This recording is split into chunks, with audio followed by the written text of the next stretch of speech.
Hello बच्चों, चलिए इस प्रश्न को देखते हैं। उस विद्युत क्षेत्र की तीव्रता का मान व दिशा ज्ञात कीजिए जो अल्फा कण को संतुलित कर सके। अल्फा कण का द्रव्यमान 6.68 गुणे 10 की घात ऋण 27 किलोग्राम तथा आवेश 3.2 गुणे 10 की घात ऋण 19 गुलाम है। तो बच्चों, यहाँ पर हमें एक अल्फा कण दिया गया है जिसका हमें द्रव्यमान तथा उस पर आवेश का मान हमें दिया गया है और हमसे विद्युत क्षेत्र की तीव्रता का मान पूछा और उस स्थिति में पूछा जब अल्फा कण क्या है बच्चों, संतुलित है। अर्थात अल्फा कण संतुलित है, उस स्थिति में हमें तीव्रता का मान ज्ञात करना है। तो चलिए बच्चों, सर्वप्रथम हम देखते हैं मुख्य अवधारणा। तो हम लिखते हैं कि यहाँ पर हमारे पास क्या है, अल्फा कण जो है वो संतुलित है। अल्फा कण क्या है बच्चों, संतुलित है। अब जब अल्फा कण संतुलित है तो हम लिखेंगे बच्चों संतुलन की अवस्था में।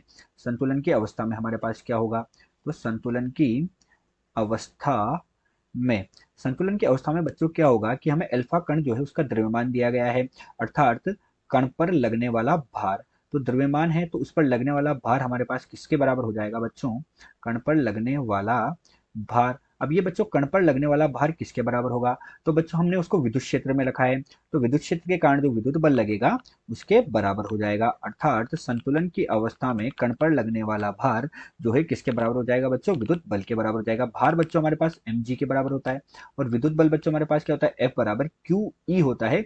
ये विद्युत क्षेत्र की दिशा में होता है, अर्थात हमारे पास mg बराबर क्यू ई के बराबर हो गया, जहां ई हमारे पास क्या है बच्चों, विद्युत क्षेत्र की तीव्रता है।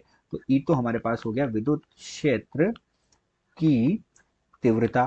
क्यू बच्चों हमारे पास क्या है, यहाँ पर आवेश हो गया, तो क्यू हमारे पास है यहाँ पर आवेश। एम हमारे पास है इसका द्रव्यमान, तो एम हमारे पास यहाँ पर क्या हो जाएगा बच्चों, द्रव्यमान। और जी हमारे पास क्या होता है, गुरुत्वीय त्वरण होता है। यही बच्चों हमारे पास इस प्रश्न की मुख्य उदाहरण है। बच्चों अब हम देखते हैं कि हमें प्रश्न में क्या दिया है। तो प्रश्न में हमें बच्चों अल्फा कण का द्रव्यमान दिया गया है, तो दिया है, सर्वप्रथम हम लिखते हैं दिया है। द्रव्यमान हमें कितना दिया गया है, एम। एम का मान हमें दिया बच्चों 6.68 गुणा 10 की घात ऋण 27 किलोग्राम के बराबर हमें दिया गया। आवेश का मान यहाँ पर हमें दिया गया है बच्चों। अब आवेश का मान हमें कितना दिया गया है, 3.2। आवेश का मान दिया बच्चों 3.2 गुणे 10 की घात ऋण 19 गुलाम के बराबर हमें दिया गया है। ये हमें दिया गया है और हमसे क्या पूछा गया है कि विद्युत क्षेत्र की तीव्रता का मान क्या होगा। तो बच्चों अब हम प्रश्न को हल करते हैं।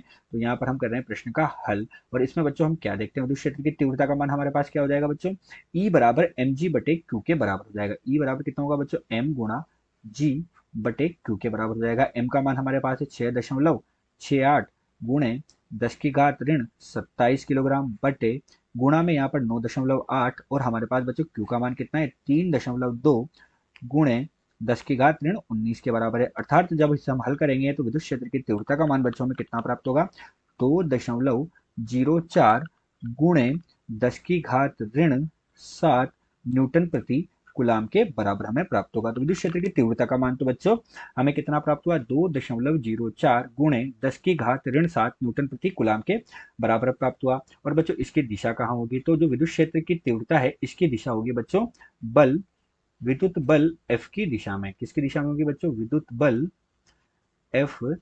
विद्युत बल जो F है हमारे पास उसकी दिशा में ही हमारे पास किसकी दिशा हो जाएगी बच्चों, विद्युत क्षेत्र की तीव्रता की दिशा हो जाएगी। तो विद्युत बल F की दिशा में हमारे पास इसकी दिशा होगी तथा विद्युत क्षेत्र की तीव्रता का मान 2.04 गुणे 10 की घात ऋण 7 न्यूटन प्रति कूलम के बराबर प्राप्त हुआ। आशा करते हैं दिया हुआ प्रश्न आपको समझ आया होगा। धन्यवाद।